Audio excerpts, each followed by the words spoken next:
৭৬ বছরের পুরনো এক মসজিদকে গুঁড়িয়ে দেওয়ার সিদ্ধান্ত নিল যোগী প্রশাসন। এলাহাবাদের এই মসজিদ ১৯৫০ সালের ওয়াকফ সম্পত্তিতে তৈরি হয়। সেই মসজিদ বেআইনি সম্পত্তিতে তৈরি হয়েছে বলে দাবি করেছে রেল মন্ত্রক।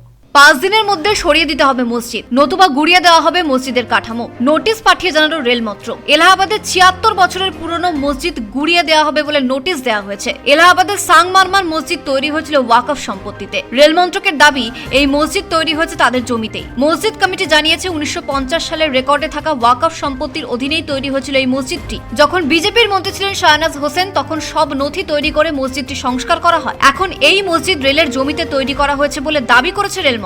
এ নিয়ে উত্তেজনা ছড়িয়ে পড়ে এলাহাবাদে। মসজিদ কমিটি জানিয়েছে প্রয়োজনে তারা আদালতের দ্বারস্থ হবেন। তাদের কাছে ওয়াকফ সম্পত্তির যাবতীয় নথি রয়েছে, এমনকি তৎকালীন বিজেপি নেতা শাহনাজ হোসেনের সই করা সমস্ত নথিও তাদের কাছে রয়েছে। যদিও রেল মন্ত্রক জানিয়েছে ২৭শে এপ্রিলের মধ্যে যদি মসজিদ না সরানো হয় তাহলে বুলডোজার চালানো হবে। ব্যুরো রিপোর্ট, পূবের কলম ডিজিটাল।